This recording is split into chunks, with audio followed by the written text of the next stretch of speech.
Leah, we think it is best if you don't come to Thanksgiving this year. My mother's voice wasn't apologetic. It was efficient, like she was canceling a dentist appointment. Excuse me, I asked, staring at the meal prep containers on my counter. Your sister's new boyfriend is coming. Theodore. He is very high profile. A tech CEO.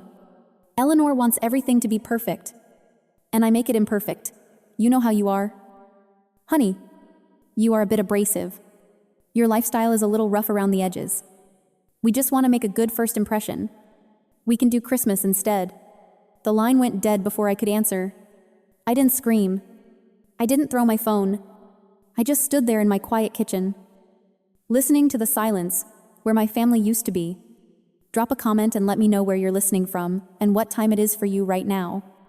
I'd love to know who's part of our community. I looked around my apartment. It was clean. Modest. A one-bedroom in the city. Then I thought about the lakeside estate where my family would be eating turkey without me. The estate with the new mahogany deck. The estate with the gourmet kitchen. I opened my laptop. I didn't go to social media. I went to my banking portal. I pulled up a spreadsheet I hadn't looked at in months. I called it the family ledger. Row 42. $18,500. Transfer date. October 4th. Label. Estate renovation. Kitchen and deck. Row 38. $4,200. Mom's dental surgery. Row 20. $12,000. Eleanor's credit card debt. The total at the bottom was staggering. Over $40,000 in the last 2 years alone. I sat back, the blue light of the screen illuminating my face. For years, I had told myself this was love. I told myself that because I was the successful one, the one who built a consulting firm from nothing, it was my duty to share. But looking at the numbers now, I realized it wasn't duty. It was a subscription fee. I was paying a premium to be part of a family that was embarrassed by me. It is a trap. Isn't it? The trap of normalized cruelty. You don't wake up one day and decide to let people use you. It happens slowly. It starts with a small favor, then a loan, then a bailout. You normalize the disrespect because you think if you just pay enough, if you just give enough, eventually, they will see you as valuable. You think you are buying affection? But you are actually funding their delusion. My parents didn't see me as a daughter. They saw me as a utility, like electricity or water. You don't invite the electric company to dinner. You just expect the lights to turn on when you flip the switch. And when the bill comes, you resent it. They resented me because I was the one who knew they couldn't afford the life they were pretending to live for this new boyfriend. Eleanor wanted to play the heiress. My mother wanted to play the matriarch of a wealthy dynasty. And my presence was the receipt they didn't want to show. I rubbed my eyes. There were no tears. Sadness is for when you lose something real. This was just an audit. And the audit was complete. I looked at the date. Wednesday. The day before Thanksgiving. The vendors for the party. The high-end catering. The florist. The vintage wine delivery. We're all scheduled to arrive tomorrow morning. I knew this because I was the one who signed the contracts. I was the one whose credit card was on file. I wasn't just the black sheep. I was the bank. And the bank was about to close. I opened the vendor portal. The catering company, Elite Events, had a strict 48-hour cancellation policy for a full refund. But I knew the owner. I had hired him for corporate galas. I knew there was a clause for client-initiated suspension. I checked the time. It was 11:58 p.m., 2 minutes before the cutoff for the digital system to process a next-day order. I didn't hesitate. I didn't think about the organic turkey or the truffle mashed potatoes or the pumpkin bisque that Theodore supposedly loved. I clicked cancel. Reason for cancellation: event suspended. I watched the loading bar spin. Refund processed. $4,800 credited back to the original payment method. Next. The florist. The white hydrangeas Eleanor insisted on because they looked expensive but understated. Cancel. Refund processed. $2,500. Then the wine distributor. 6 cases of vintage red. Cancel. Refund processed. $3,000. It was surgical. In 10 minutes, I had dismantled the entire facade. I reclaimed nearly $11,000. I watched the money hit the pending status in my savings account. It felt better than any thank you I had ever received. It felt like dignity. I picked up my phone. My mother had sent a follow-up text, likely sensing she had been too harsh. We hope you understand. We just want the day to be special. We can do a girls' lunch next week. I typed a response. I didn't use emojis. I didn't use exclamation points. Understood. I won't be there to ruin the image, since I'm not attending, and my lifestyle is too unpolished for the event. I have canceled all services booked under my name and credit card to avoid any confusion. Enjoy the day. Send. Then I did something I had never done before. I turned my phone off. I didn't put it on silent. I powered it down. The screen went black. The silence in my apartment wasn't lonely anymore. It was protective. The next morning, the banging on my door woke me up. It wasn't a polite knock. It was an assault. I looked at the clock. 7 a.m. Thanksgiving morning. I wrapped my robe tight around me and walked to the foyer. I didn't check the peephole. I knew who it was. I opened the door to find my mother, Michelle, and my father, Daniel, standing in the hallway. They looked frantic. My mother's hair was half done, her face pale beneath a layer of expensive foundation. My father looked like he was about to have a stroke. "What did you do?" my mother screamed. She didn't say hello. She didn't wish me a happy Thanksgiving. The caterer just called. "They are not coming." The florist said the order was voided. "Leah, what did you do?" "I canceled my orders," I said, leaning against the doorframe. My voice was calm, dangerously calm.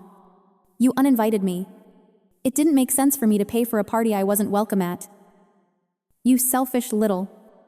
My father started, stepping forward. His finger pointed at my face. "That food was for Theodore. The wine was for Theodore. Do you know who he is? Do you know what this dinner means for your sister? This isn't just a date. This is a merger. This is our future. I know exactly who he is." I said, "He is a tech CEO, and you wanted to impress him. But you wanted to impress him with my money. You wanted the 5-star menu and the vintage wine. But you didn't want the person who paid for it sitting at the table. You tried to curate reality. But you forgot who was funding the production." "We were trying to protect you," my mother cried, switching tactics instantly. Her eyes filled with tears that I had seen 1,000 times before. "We knew you would feel inadequate. Eleanor has this new life, this high society world. We didn't want you to feel bad about your situation. We didn't want you to feel out of place. And now you ruin everything out of spite." My situation, I laughed. It was a dry, humorless sound. "My situation is that I have $11,000 back in my bank account. Your situation is that you have a hungry billionaire coming to dinner in 4 hours and an empty kitchen. If you want the catering back, I suggest you call them and pay for it yourselves." They froze. The silence stretched out, heavy and suffocating. I knew, and they knew, that they didn't have the money. They were leveraged to the hilt.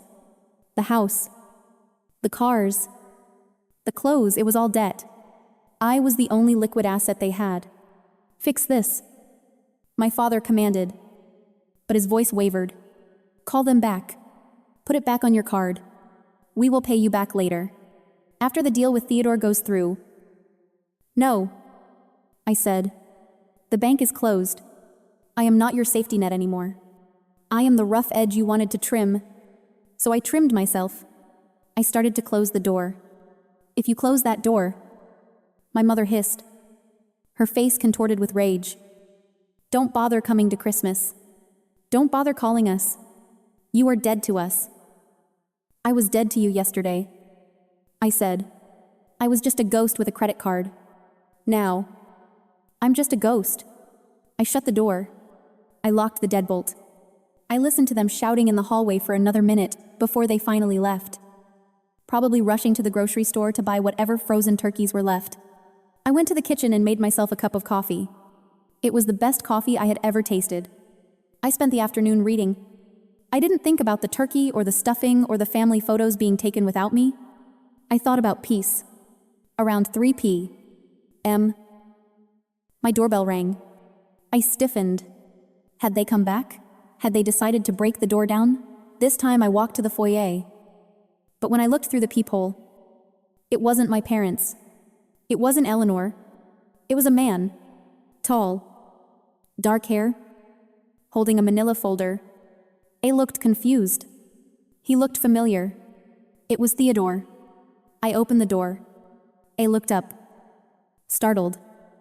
As if he hadn't expected anyone to actually answer. "Hi," he said. "I am so sorry to bother you. I think I have the wrong address. I was looking for L.M. L.M. That was the alias I used for my high-level consulting work. Leah Miller. You found her," I said, leaning against the door frame. "I'm Leah." He blinked. "Leah Hoyt, Eleanor's sister, the one and only," I said, though I think the official title today is persona non grata. I don't understand," he said, stepping into the hallway, but not crossing the threshold. I went to the estate. The address Eleanor gave me. I asked for L.M. I told them I had the final contracts for the merger we have been discussing for 6 months. They looked at me like I was speaking Greek. Eleanor said you couldn't make it. She said you were unwell. Unwell, I laughed. That is a polite way of saying uninvited. Uninvited. He looked genuinely shocked. But it's Thanksgiving, and you're L.M. You're the strategist who saved my logistics chain last quarter. I didn't know. I mean, I knew Eleanor had a sister, but I didn't put it together until I saw the address on the catering invoice. The catering invoice, I asked. "Yeah," he said, holding up the folder. When I got there, the house was chaotic. No food. No decorations. Your mother was trying to order pizza, but she was crying. Eleanor was screaming at someone on the phone. I saw an invoice on the counter for elite events. It had this address on it, and the name Leah Miller. I thought maybe you were the caterer. I was the bank. I said, I paid for the catering. I paid for the wine you like. I paid for the renovations on that house, so Eleanor could pretend she grew up in a mansion. But they uninvited me because I didn't fit the aesthetic. So I canceled the checks. Theodore stared at me. He didn't look angry. He looked horrified. And then he looked disgusted. They uninvited you. The person who paid for everything, they wanted the lifestyle. I said, not the liability. He looked down at the folder in his hands. I came here to sign a deal. I thought Eleanor came from this world. She talks about investments, about family legacy. She made it sound like she was a partner in all this. She is a partner in spending it. I said, but the capital, the strategy, that's all me. L.M. Anonymous for a reason? Theodore shook his head. A slow, dawning realization washing over his face. It's a facade, he whispered. The whole thing. It's a facade. It's a stage set. I corrected, and the lights just went out. I need to go back, he said, his voice hardening. I left my car there. I took an Uber here because I wanted to find you. I need to go back and finish this. Finish what? The date? He said. And the deal, but not the one they think. He looked at me. Will you come with me, please? I don't want to walk back into that house alone. And I think you deserve to see the end of the play. He hesitated. My apartment was safe. It was quiet. But looking at Theodore, seeing the respect in his eyes, respect for L.M., respect for Leah, I realized I didn't want to hide anymore. I wanted to see the truth land. Okay, I said. Let me get my coat. The drive to the estate was silent. Theodore drove his rental car with a white-knuckled grip on the steering wheel. I sat in the passenger seat, watching the trees blur past. I wasn't afraid. For the first time in my life, approaching that house didn't make my stomach turn. I wasn't walking in as the daughter seeking approval. I was walking in as the CEO checking on her investment. When we walked through the front door, the house was thick with silence and cold pizza. My mother sat frozen on the sofa. Danielle paced. Eleanor stood at the mirror, lipstick trembling in her hand until she saw us. It clattered to the floor. Theodore, she gasped. Why are you with her?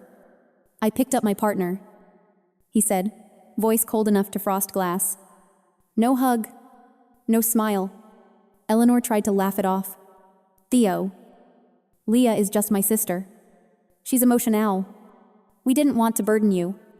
The only performance here is yours, he said, tossing a manila folder onto the coffee table. I know who L.M. is. I know who paid for this house. And I know who funded every piece of furniture you're pretending to own. My father jumped in.